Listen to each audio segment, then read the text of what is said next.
अस्सलाम वालेकुम dear students. आज का हमारा जो टॉपिक है वो है वैलेंस बॉन्ड थ्योरी, जिसको हम वीबीटी भी कहते हैं। वैलेंस बॉन्ड थ्योरी से पहले हमने वेस्पर थ्योरी को तफसील से डिस्कस किया था। VSEPR theory tried to explain molecular shape and geometry in an excellent manner। VSEPR theory की मदद से हम ये मालूम कर सकते थे कि एक मॉलिक्यूल की ज्योमेट्री किस तरह होगी।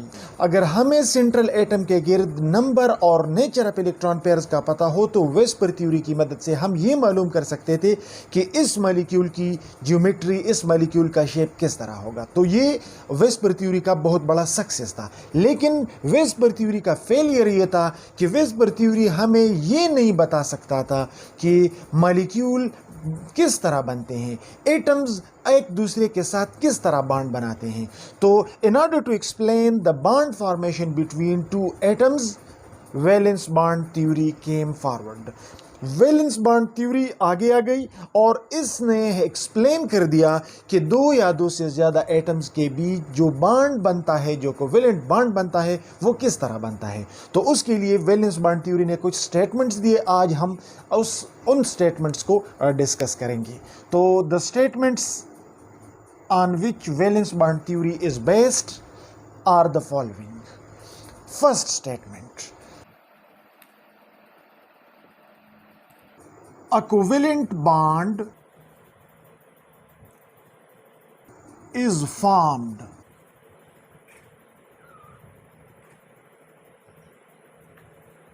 by the mutual overlapping of atomic orbitals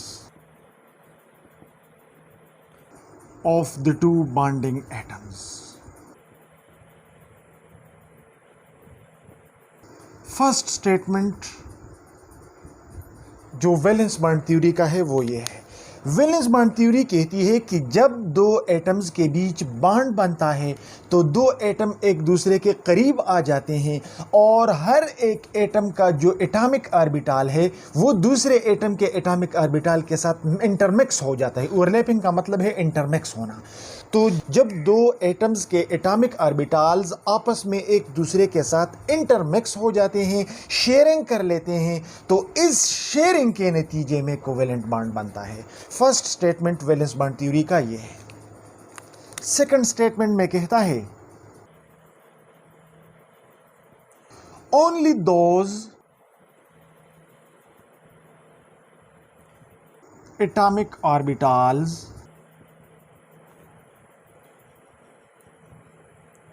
take part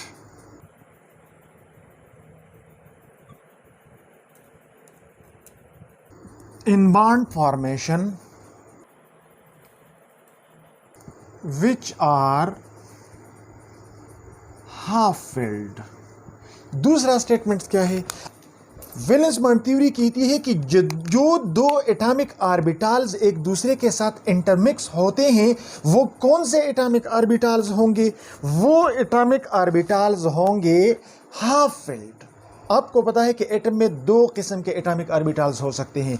एक किस्म का वो एटॉमिक ऑर्बिटल हो सकता है जिसमें इलेक्ट्रॉन पेयर मौजूद हो, लोन पेयर ऑफ इलेक्ट्रॉन जिसमें मौजूद हो, तो वो कंप्लीटली फिल्ड होता है क्योंकि ऑर्बिटल में मैक्सिमम दो इलेक्ट्रॉन आ सकते हैं। अगर किसी एटम के ऑर्बिटल में दो इलेक्ट्रॉन मौजूद है और दोनों इस एटम के अपने हैं तो इस एटॉमिक ऑर्बिटल को हम क्या कहते हैं? कंप्लीटली फिल्ड एटॉमिक ऑर्बिटल जिसमें लोन पेयर ऑफ इलेक्ट्रॉन हो। वो एटॉमिक ऑर्बिटल बॉन्ड फॉर्मेशन में हिस्सा लेंगे जो हाफ फिल्ड हो, यानी जिसमें एक इलेक्ट्रॉन हो। तो जो ऑर्बिटल एक इलेक्ट्रॉन रखता हो, जो एटॉमिक ऑर्बिटल एक इलेक्ट्रॉन रखता हो, सिर्फ वो बॉन्ड फॉर्मेशन में हिस्सा लेंगे, बाकी ऑर्बिटल बॉन्ड फॉर्मेशन में हिस्सा नहीं ले सकते according to valence bond theory. अब थर्ड स्टेटमेंट क्या कहता है? The two electrons exist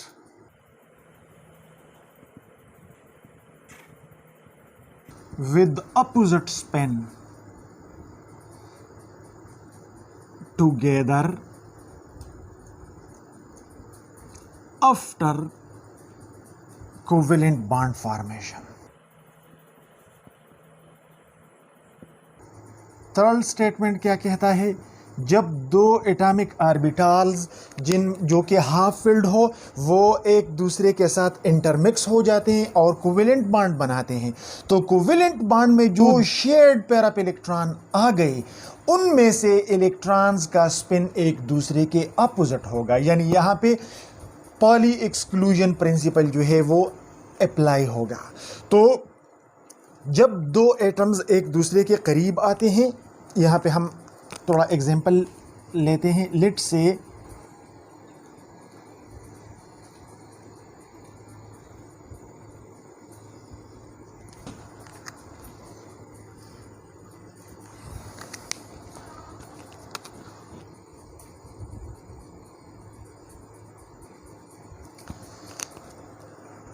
for example यहाँ पे हम एक एग्जाम्पल लेते हैं, let say this is an atom a और this is an atom b. इस एटम में ये एक हाफ फिल्ड ऑर्बिटल में एक इलेक्ट्रॉन है और इस बी एटम में इस हाफ फिल्ड ऑर्बिटल में एक इलेक्ट्रॉन है।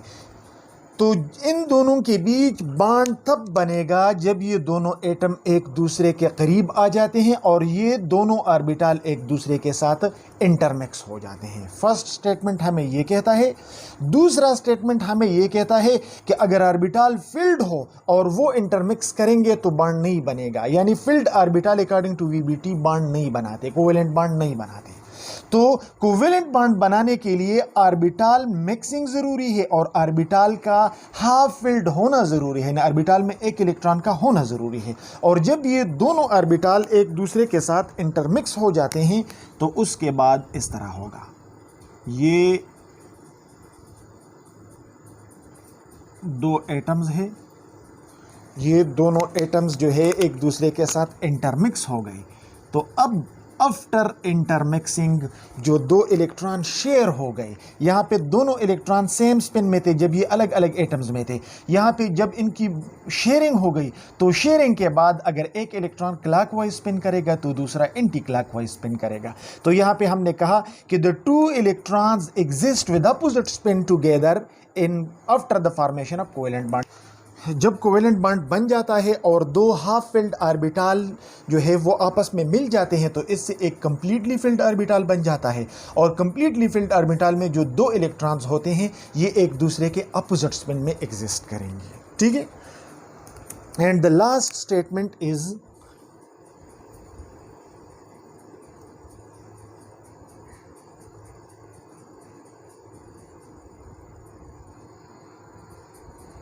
completely filled orbital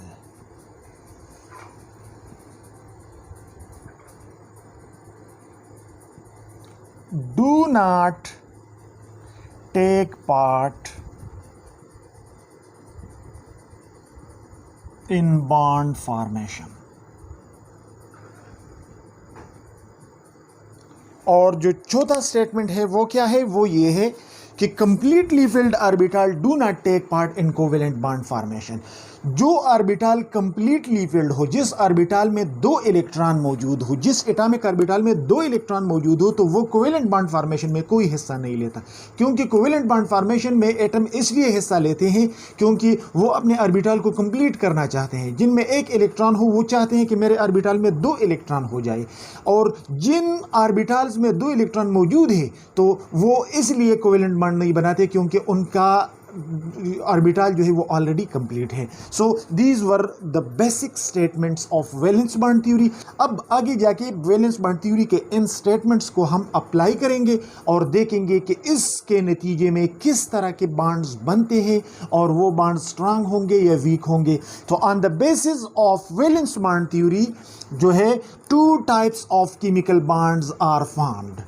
One type is called sigma bond and the other type is called pi bond. We will discuss these bonds in details. This was all about today's topic. If you have any question, you can ask your question in comments. Thank you for watching this video.